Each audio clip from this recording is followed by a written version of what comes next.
Thank you very much. I hope you can hear me and see my presentation. Yeah, sweet. It's going to be challenging to live up to those expectations Nico lifted us up with, but I'll do what I can. Together with me, I have my CTO and co-founder Kai, who will be presenting a little bit more on the technical side. I will tell a little bit about our story, how we done a quite up and down journey coming from robotics, applying robotics technology into VR to be able to collect data in VR to be reapplied in robotics. And I will talk a little bit about the journey. Kai will talk a little bit more on the technology side, go a little bit more into details. I think that's in short what we need to mention for now. Kai, I'm Swedish, Kai is German, but I have been studying or not studying, doing the postdoc at the Royal Institute of Technology here in Stockholm. So in short, we're a startup company based here. We doubled in size the latest like 6-7 months or something. We're now getting closer to 30 people. And in short, what we at Gleechi are doing is enabling artificial hand interaction. So I don't know if anyone has ever thought about why the Simpsons only have 4 fingers. I was going to ask for people put their hands up now, but it's a little bit difficult here on this. I mean, the reason is because just animating one of these fat, yellow, simple fingers takes so much time that if you can just save that time and hope that people won't notice that they only have 4 fingers, then it's a huge cost saver for animators around the world. And it's quite interesting to us. It has to do with this little figure here. It's called a homunculus, and it's a kind of character showing how the brain perceives the rest of the body. Like from a motor aspect, if you're looking at the different parts in the brains that are allocated to different body parts, the hands are by far the absolutely biggest. And this relates to kind of this challenge that these guys at animating the Simpson characters has. Because we have so many joints in the fingers. If you're animating a character, you have more than twice as many joints in the fingers and hands compared to the whole rest of the body. And this is causing a lot of problems. Because these can behave in so many different ways, whereas a knee or like an elbow, they can only kind of twist and turn in very simple angles. And this is kind of one of the problems that we have been focusing on across these different segments.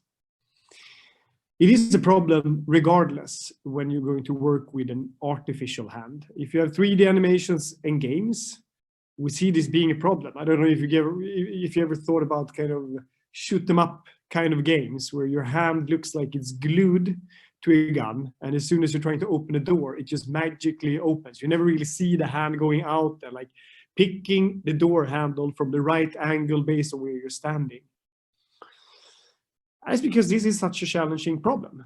Animating these fingers takes a manual process for an artist that, even though we have fantastic tools today, is still a manual pain in the ass process. So if this is a problem for a PC game or an animated show where you know exactly how the characters are going to pick up an object, you can imagine the problems it is causing for virtual reality. Virtual reality is a medium that's very much based on tricking the brain into believing that you're somewhere else. And if you can trick the brain into believing that you are somewhere else, even if it looks animated or if there's a dragon flying by, then you can do some quite magical stuff. It's been proven that, for example, we can treat phobias in VR. If you have a spider in VR and you actually feel immersed in the environment, you can actually treat the phobia of real spiders by seeing spiders in the virtual environment. But all of this is based on the fact that you actually maintain the level of immersion. And presence is something we often talk about in VR. And it's based on kind of the world corresponding to what you expect. And one of the things that we notice is very sensitive in this context is that if you're looking around, you can accept this kind of animated environment. But if you look down and see that, you know, like this picture from one of the big Facebook owned Oculus events, where you see kind of the character holding a sword and it's just like magnetically attached to the hand because it's just too difficult to animate the grasping between the hand, then you immediately lose this feeling of immersion and you feel like you're in a game. So it's causing huge problems within this virtual reality sector because you might have hundreds of different objects and you expect to be able to pick up an object in many different ways. You're going to get frustrated if you're going to pick up this phone and it's always picking up in the exact same way, even though you're approaching it from different angles with different intentions. So this is quite quickly expanding to becoming a very difficult problem for animators if they're going to animate 20 grasps on every single object of 100 or 1,000 objects in a scene. Now, finally, it's causing problems for a completely different field, robotics, the area that we're actually originally coming from. Robots today needs to be pre-programmed how to perform a task. They need to be told where there is an object so that they can go over there with their simplified hands and pick it up. Now, there's smarter and smarter solutions to this, but there's not much intuitive understanding of a robot of how different objects should be grasped. And it's all of these different problems that we started focusing on a long time ago. Where actually my co-founders started focusing on a long time ago. I'm not going to get too much in detail on the technical aspect here because Kai is going to get down into more focus talk about it. But this is kind of how the technology looked, I don't know what, 12 years ago or something, when Kai and our other co-founder, Don, was conducting research at the Royal Institute of Technology. They had this type of armor robot. It's a pretty useless robot, I would say. It might look scary, but it's definitely not going to be very dangerous for you. It's pretty slow, weak, and frankly, quite stupid. And this type of robot is often what you work on in research because it's quite complex. As you can tell, 5 fingers, it is some kind of eyes, and it's quite interesting to use a robot similar to a human to be able to replicate if robots can actually perform human tasks. Tasks that are often quite simple to us, but might be very, very difficult for a robot. So what was done here is kind of 3 steps that we're going to look at. First off, you need the robot to understand the different objects. So it's looking around with its eyes or its sensors, finding these different objects and creating some kind of point cloud of it, computer-generated image, to get an idea of the shape and form of the object. Now, the difficult thing here for a robot is that, well, you're only seeing one side of the object. The other side is covered by the object itself. So the robot might not even have a full perspective on the entire object, whereas we as humans can probably assume a lot of factors. This might be difficult for a robot. Now, the second part in the problem that we were addressing related to grasping this type of object was to be able to tell this robot how to interact with these different objects. So now the robot had gotten a 3D image in. The robot knew the kinematics of its own hands. It knew how the hands behave. It could be a robot with parallel jaw grippers, this kind of simple 2-finger grasps. But in this case, it's this more complex type of hand. And what we're doing is we're sending in a task for the robot to do. And then the robot should pick this object up. So instead of pre-programming the robot exactly where to place its fingers, we want an algorithm to figure out what kind of grasp to perform based on the task that we have kind of sent in. So, for example, if you're going to pour something from a bottle, you might probably want to grasp it in one particular way compared to if you're going to just lift it up. If the robot wants to play with a toy car, it's going to probably pick it up in one way compared to another way if it's going to give the toy car to someone. So the idea here was that we can actually get the robot to pick up the object in many different ways because you often do different things with the same object. You don't always pick up your smartphone in the exact same way. Or maybe you do, actually a pretty shitty example. A coffee mug, you don't always pick up a coffee mug exactly the same way. If it's full of coffee, you're not going to pick it up the same way as if you're picking it up to put it in a dishwasher. So that we can see here, we're actually having these algorithms being sent in a task, and then the algorithms can intuitively or directly in real time tell the robot how to grasp the object, and the robot understands how to pick this object up. And it's quite interesting from a research standpoint because it's solving a quite fundamental problem. Back when this research was done, it was not necessarily a big commercial problem though.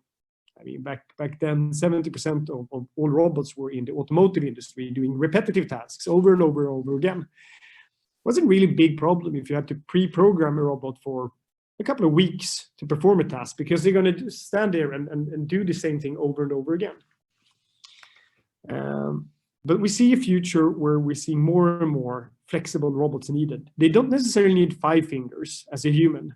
I don't know if anyone needs 5 fingers. I don't think there's any research actually showcasing why we have 5 fingers compared to 4 fingers. But it needs to be able to understand how to grasp things in real time if it's going to collaborate with humans. And this is an area that we find incredibly exciting. Collaborative robotics. Robots that needs to be more adaptable, that can work in different settings and can perform many different tasks, not just one pre-programmed task that it's going to do repeatedly over months and months. It was based on this kind of idea that we founded a company, I think it's almost 6 years ago now. We saw that we have this problem across all these different segments. We had this research that is solving it on a quite high level. This was research being awarded by IEEE, published research gotten a lot of attention, really in the forefront of technology. And we saw that there is this kind of parallel trends going on in the world that is happening right now. Like when we founded the company, virtual reality was kind of having this new period of time when Facebook acquired Oculus for what was like $2.3 billion US. And with that, we saw that virtual reality was really up and coming. I was sure that there is this kind of trend going on where humans are increasingly stepping into the digital world. I mean, we're doing more stuff in general through digital mediums, but we're actually literally stepping into the digital world through virtual reality and augmented reality. And the thing with these interfaces today is that we always have to adapt them based on the limitations of the technology that we're working with. I mean, it might feel super intuitive to use a touchscreen with your fingers, but that is still us adapting to a limitation on how an object can be interacted with. A keyboard is an even more basic kind of way of interacting with a specific technology. Looking at kind of how the brain perceives the rest of the body, we also figured out that probably humans want to continue being humans. We want to interact like how we have been built and through evolution been developed into interacting, using our hands among other means. That the most common physical interaction is through our hands. A couple of years later now, we've seen plenty of research showcasing that this is actually the preferred method of interacting in this type of different environments, be it virtual or augmented reality. Often you might see keyboards inside of VR being a way to kind of interact, but almost all research conducted has showed that the more natural ways of interacting is the more preferred one. Be it using your hands or using your voice to interact and input information. Now in parallel, we have the exact opposite thing happening. We have these robots stepping into the human world. Digital things that needs to understand what it means to be a human to an increasing extent. And we saw that there's a problem here that's somewhat the opposite as in virtual reality. We need to teach the robots to be human. So we realized that if we can kind of provide this vertical solution towards virtual reality, where we can collect data and thanks to machine learning continuously enhance our technology, understand how humans tend to interact with objects. If you see this type of glass, how are people picking up in VR? When do they let go of that grasp and perform a different grasp? This is incredibly interesting and valuable information from a machine learning standpoint, but it's quite difficult to capture for robotics in the real life. If we can kind of put the technology in VR that was originally developed for robotics, collect data, improve it, then we're going to be able to create even better robot interaction methods. So this is kind of the long-term idea that we can build this interaction engine that's spanning across different verticals and being the really best at this field. But more than anything, in essence, kind of enable technology and humans to interact in a more efficient way. So we have these two different legs that we start looking into. Collaborative robotics is quite early stage, I would say, even if you compare it to virtual reality.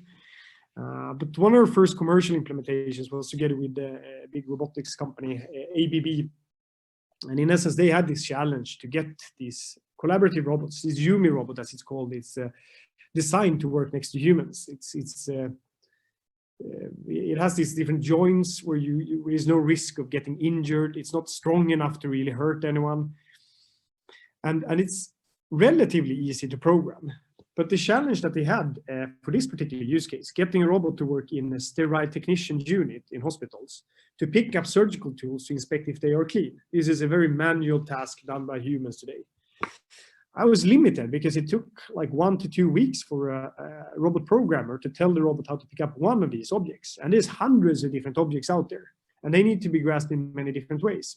So this was exactly the solution we implemented.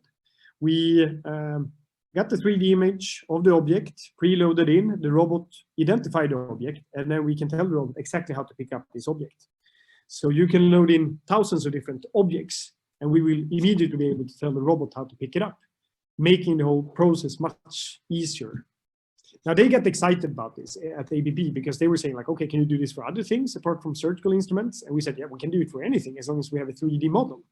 So we started 3D printing these different objects and just showcasing that without any manual work needed, the robot can itself understand how the object is to be picked up based on an image. So this is still kind of early stage. We've been starting trialing it together in some robotic use cases. Still difficult to make any substantial revenue on for us at this stage, but super exciting area where we start experimenting with some of the big players in the robotics field.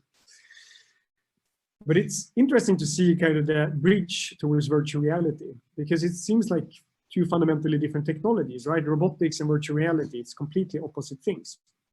And I think this video, to me, explains it quite well. What we have here is a virtual reality application where you are holding a pair of controllers and you're controlling the exact same robot that you just saw now, a few seconds ago, the Yumi robot. And you can control these robot hands to pick up different objects in this virtual space.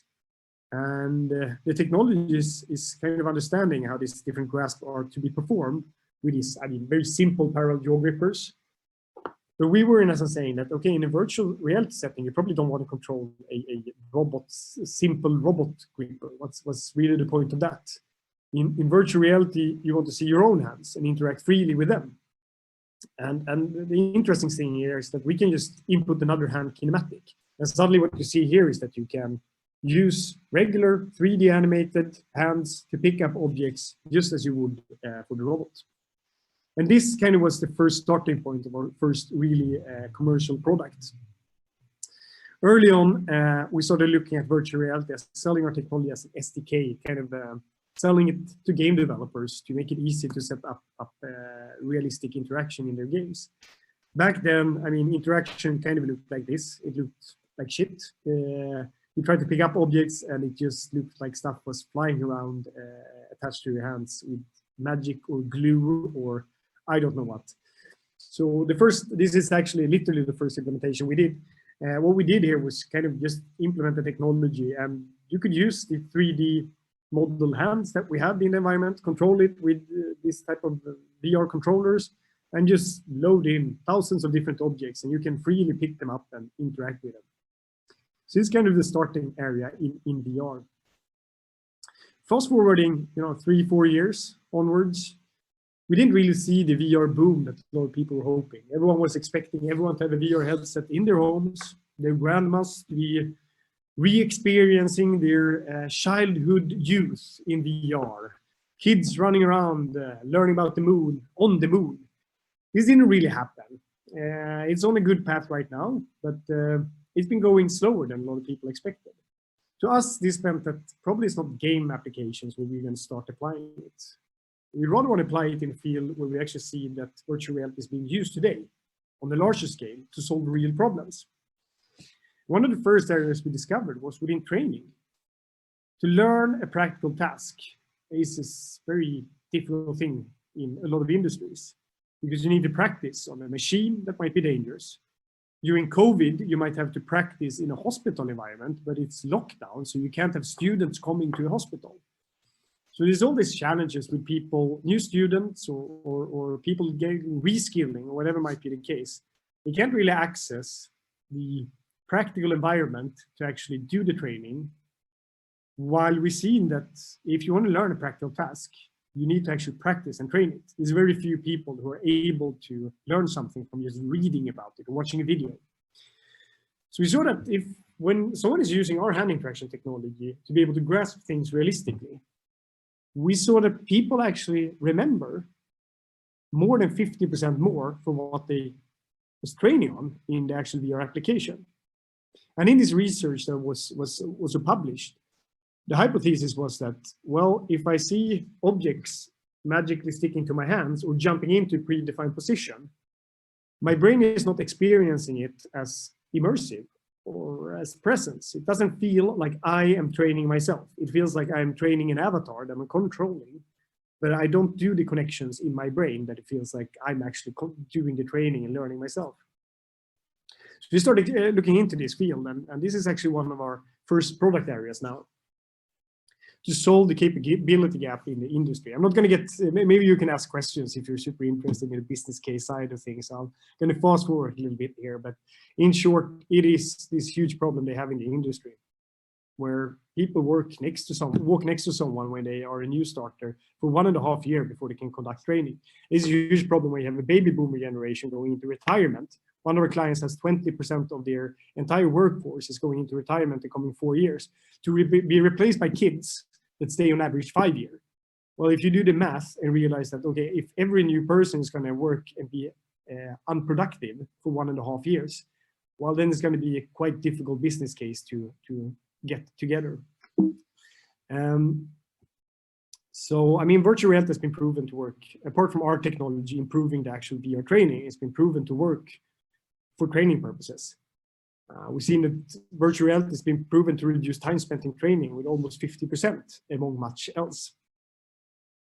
In our case, this is kind of how applications can look. I'm going to try showing another video. I was not sure if it was actually streaming well. But it's everything from electricity training, where it's life-threatening to actually practice and learn by doing it yourself, to one of our, I think, coolest cases right now is for a hospital that couldn't train their staff or the new staff due to the COVID. So they're training. We have almost 100 students or 100 headsets distributed around Sweden now, with people training to be able to work in a hospital so that they can, on their first day of work, instead of going through training and education, they can start actually producing real value. I think this is, kind of showing how it can look in a 3D scene. So we're taking these existing 3D environments that a lot of companies already have, because everyone is building their own digital factory as it is. We have our interaction technology that can enable you to pick up and interact with all the different objects. We built in this logic so you can actually use tools and push buttons and use a knife or a screwdriver or whatever might be the case. And in essence, just add it as a layer on top of a 3D environment, and suddenly you can interact with it. So we moved from having a solution that enables robots to pick up coffee cups to being a solution to easily create a training for a digital factory. So this is the type of headset that we're using. I mean, we are using third-part type of hardware, controllers, gloves, 3D sensors. We don't develop the hardware ourselves. We only focus on the actual output and the interaction side inside of the application. And so super exciting field. In short, we see it growing massively. We see that almost 40% of large companies already use VR or AR to train to some extent. And a lot of them are planning to start doing it the coming couple of years.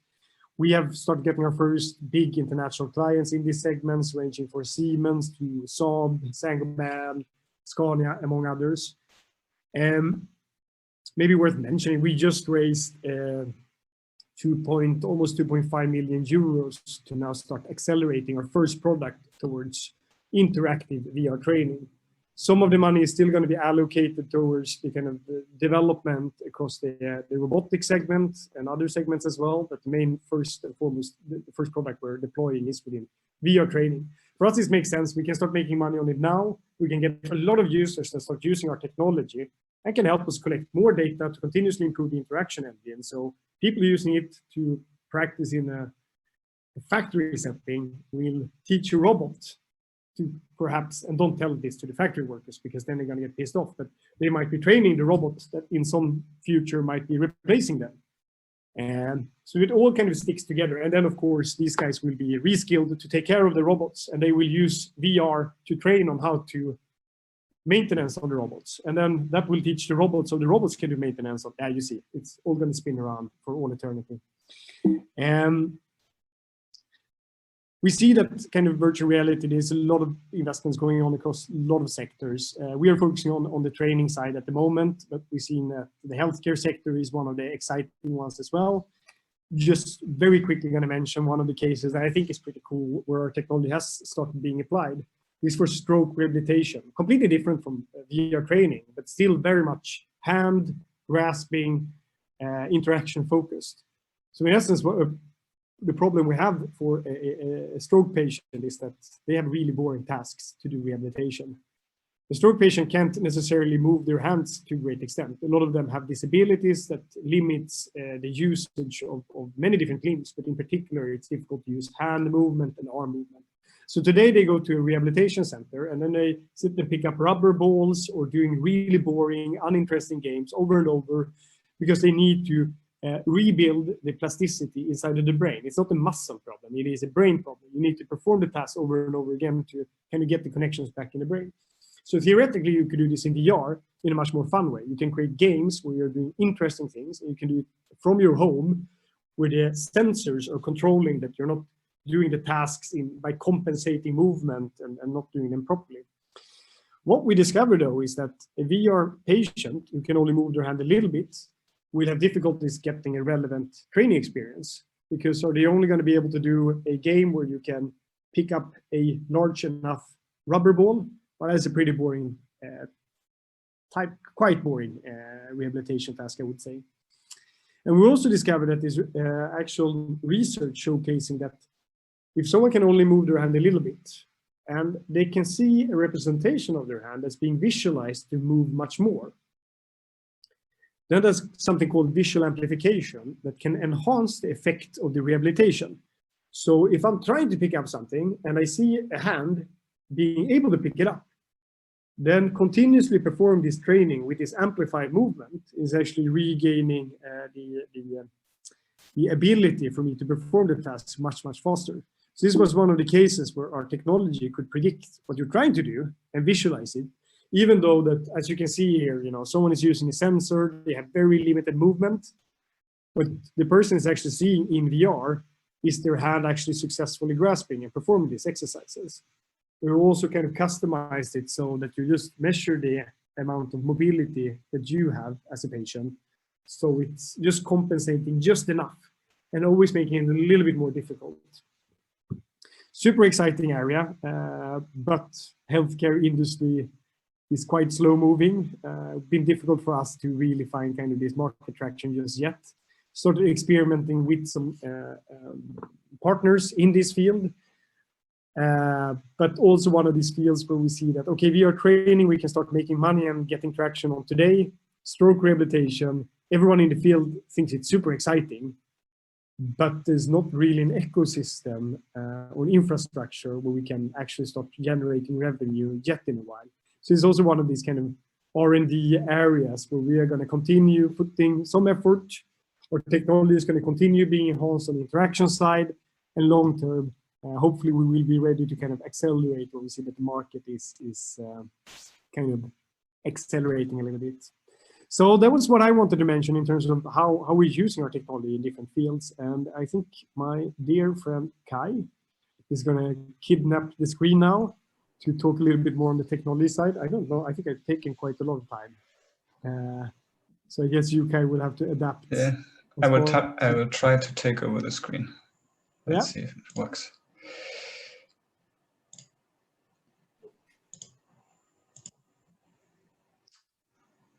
Okay, I hope you can see it. Maybe Jakob, you just confirm. It's black still. It's black. It worked before. Okay, now, sorry, yeah, I can see it. Okay, great. Yes, so thanks, Jakob. You already introduced me in the beginning, so I don't need to do that again. Also for the second part, I think you will see a number of the videos that Jakob already showed, but I will try to put it a little bit more into the context of the actual technical implementation and challenges. I thought a little bit about it since it's an AI meetup, how that fits in. I mean, we are obviously handling artificial hands, artificial intelligence for interaction in terms of like the programs or algorithms that we are providing. And in terms of these algorithms, for us, it's actually mostly on the robotics side and very much in the machine learning, if not deep learning segment. So I tried at some point to provide also some links during my presentation into that area, and want to underline a little bit what are the challenges that we are facing in our solution. As Jakob also mentioned, I mean, this is like the team that we had a couple of months ago. It has been grown and since then, but the team that is mainly working with the actual interaction engine that we call Virtual Grasp is on the right side. We call it our interaction team. As you can see, I'm a little bit on top of that as well, as together with our third co-founder, Dan Song, who is heading the R&D department, which is composed of different backgrounds, mostly machine learning, algorithm developers, a couple of PhDs, robotics engineers, and so on. So it's a colorful team. We also have usually 1 or 2 interns or thesis students continuously to improve and like be on the edge of what's currently going on also in whether it's robotics interaction or VR interaction. So, I mean, what is grasping or what is grasp planning in terms of the research? Maybe one thing Jakob mentions, I saw some of you were from, at least one person was from Karlsruhe, and maybe also this robot is actually known to more people in Germany, since it's from the Karlsruhe Institute of Technology. And when I and Dan were doing our postdoc research here in Sweden, we had different EU projects in parallel going on, big collaborations between different universities in all over Europe. And the ARMA platform was one of our integration platforms to test. And I think I will also get a little bit later into what other platforms or kind of platforms we had: industry robots, collaborative robots, and so on. But to start with, I think the 3 major parts on grasping and grasp planning is always that you have to, as you already saw in Jakob's example, you have to have sensors or something that perceives the objects. You have to have something that finally, when you have some grasps planned or have an idea of how to interact with an object, a platform that actually executes those actions, like could be a robot, could be an avatar in VR. And then obviously what we mainly focus on is the actual planning part in the middle, like how do we actually move, understand the objects, how do we move the different joints, the complex, like up to 25 degrees of freedom or joints of a humanoid hand and so on. And this is like also very similar to what Jakob showed earlier. So I maybe play only this one, which is another project that we have been working on during the last year, actually. It's an industry robot for the coating industry here in Sweden. And as you can see, there are metal objects that need to be hung on some hanger. What I mainly want to point out here is that for any kind of application, you might have very different tasks. I mean, whether it's like grasping cereal package or grasping an instrument or grasping a metal piece for coating are different tasks. You also have often customized grippers, like this one on the right side actually is a combination of a suction cup and a pin that has to go into these small little holes here. And you obviously have very different objects. So that's one of the different objects, different grippers, different tasks are three of the main challenges that we actually struggle with or try to address day in and day out in the virtual grasp solution. So what we need to work with is to understand, like, for example, what are the objects that we have in front of us, whether it's in VR or whether it's in a robot scenario. How do they look like? We need to understand what the kind of gripper is and how it can move. These kind of two-finger grippers that you saw in the hospital case is a very standard gripper. I mean, it can mainly close, but it can also, as you could see in one of the videos, do very powerful grasp, so to speak, by spreading the fingers when you understand that there are holes or cavities in the object that you can also use for grasping in order to pick up an object. Or when you have this suction cup gripper, it's like, okay, where would you have space to address or approach with the suction cup while still being able to push this pin into one of these holes to get more stability in the grasp. And finally, the task understanding, obviously, to understand why do we actually need a selection of grasps or an intelligence. And I think I will go into that also a little bit later. So, but what I want to underline here is that it's a very much white box approach. So all this, we pay a lot of attention to have the semantics understandable for also both could be like the VR developers or robot programmers, any kind of system that needs to be shared also, or share its understanding with a human, especially when it should collaborate with a human. So that in general gives quite high flexibility and possibilities as well. I will skip this one. I mean, for the robotics case, we have some requirements, obviously.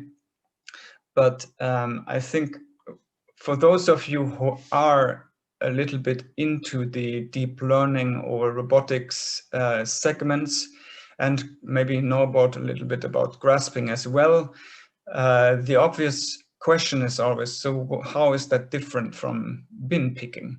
There are so many solutions out there that doing bin picking, like grasping random objects out of boxes, and all already in industry, fully functional, real-time, highly robust.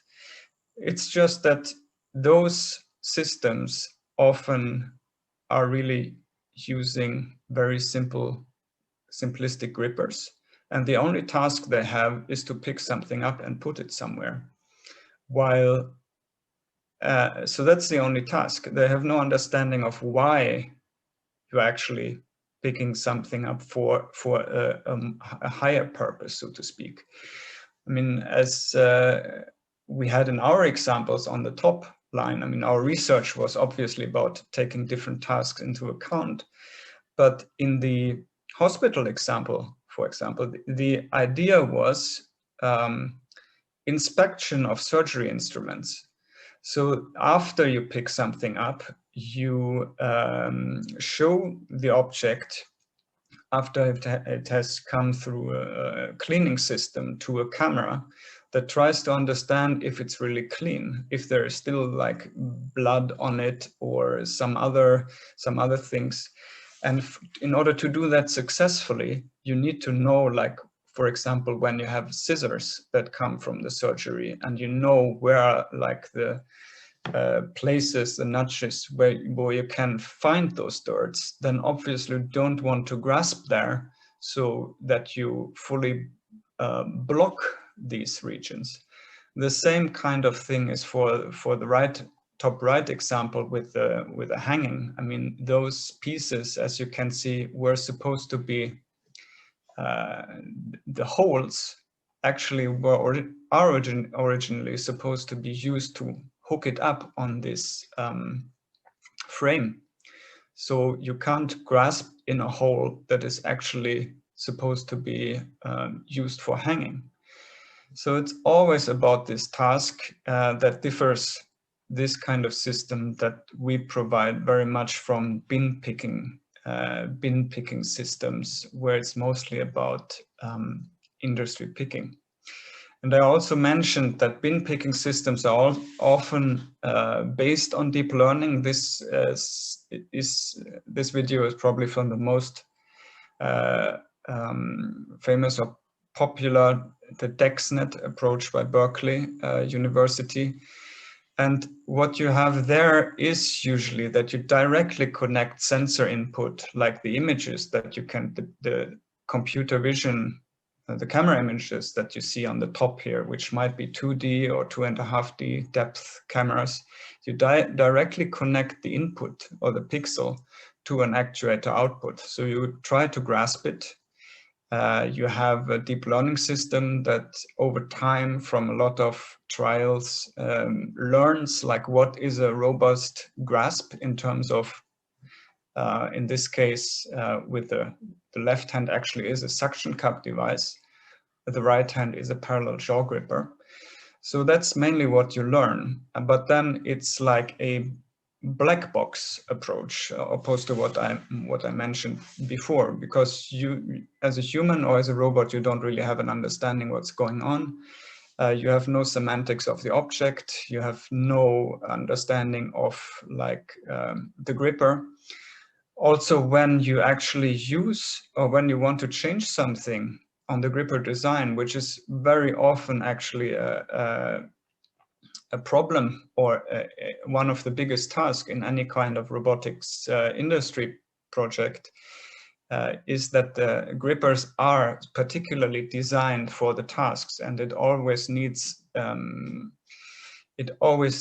lot of thoughts and design to actually design the gripper. So if you, in this case with deep learning, suddenly decide, okay, maybe I want this gripper or want to change it a little bit, then you have to retrain the whole system. You have to gather all the data again, you have to train it, and then train a deep learning model in order to connect it. And yeah, just as a comparison, I already mentioned that, I mean, for us, it's all about understanding and the white box approach. So we called it only for ourselves in some way, opposed to deep learning. We have kind of a deep understanding of the different components. So to talk a little bit about that, objects are very important for us because they can actually tell us how to interact with them. In the research community, this is called something like affordances. It's a term that James Gibson has coined in the 60s, and mainly says or describes the concept that if you, through some kind of sensory interface, get information about an object to you as an individual, you can infer about the action on that object. For example, I mean, some very, I think, good example is when you have a red button. I mean, everybody of us, when you see a red button somewhere, you get this kind of urge that you really want to push it. And this is also something that is described in the theory of affordances. You want to push buttons, you want to flip switches or rotate knobs and so on. And I mean, while this concept is quite powerful but also abstract, is also often good to know, like that it's not only about the object and the interaction, but it's also about the observer. I mean, for animals, button pushing, or when you see a stone, it might be, I think that was another example from this website, is when you have a stone, it might afford for a little animal that you take, that you hide yourself from a predator. Well, for us, it might be something, okay, pick up the stone and throw it somewhere. So this, in terms of grasp affordances, we can say that it's very important also for grasping to understand the object, and the object can already tell you by its shape mostly how you are going to interact with it in a natural way. Katkowski's grasp taxonomy is one of the more famous taxonomies of human grasps. So it mainly says there are not unlimited grasp types that you can use as a human. And obviously those hold for a humanoid hand, but it's then also, that goes also into the gripper analysis, like what kind of grasps can you actually do with a different embodiment of a gripper. I mean, with a human hand, you can directly map often, or with a humanoid hand of a robot, you can directly map to a humanoid head of a human. But if you have other hands, you might have different grasp taxonomies, different grasp types that you can use. That having said, and getting a little bit away from the robotics community, I mean, this is a multi-sided technology. So whenever intelligent artificial hand interaction is needed, we can apply it. And that's also one of the reasons why, though we come from robotics research and have been still doing some robotics projects over the last years, we have very much focused on the virtual spaces where you have less challenges in terms of object perception, sensory data, camera images and noise and so on. So that's why we have very much focus on VR training and VR games with virtual avatars, also particularly, as Jakob mentioned, because there is where actually the technology also makes a big difference. So it's the same for humanoid hands in virtual spaces. You have you don't really have sensors or object perception because all of this is known, but at least you also have known 3D models in these virtual environments. You have the actuators or kinematics, which are from a robot, not really a robot, but an avatar in the virtual environment. And then you just have the same planning algorithms. So actually we are using exactly the same software. Virtual Grasp is a software for controlling robot hands, for controlling virtual hands all over. I mean, what becomes interesting and why we have moved a little bit also specifically towards an interaction engine in VR is because this system is not really dependent on that it's very flexible, because you can, obviously, when you can control robots like this, you can control hands and you can take autonomously and can take over control, which actually happens in VR. I mean, you see in all of these cases that some user is controlling the hand, but as soon as you just grasp, as soon as you give the software signal, now you want to trigger the animation or the reaching and grasping animation, then the software actually takes over with the animation. That's the whole idea, and to give you the impression that the hand is actually moving in an artificial and natural way. And this is something Jakob already showed. I mean, what I was also just addressing. I mean, an input can be a script or a program for us. In a robot case, it has to. In the VR case, it's often controlled by a human. But you can also see that, I mean, while we can impersonate these robotic grippers, and they give us some grasp that you can do with these robotic parallel jaw grippers with these 2 fingers, the same objects, when you have a different hand model, can be grasped differently, like with a humanoid hand. I mean, you rarely do like this. You rarely poke with your index and thumb into a hole like the robot does.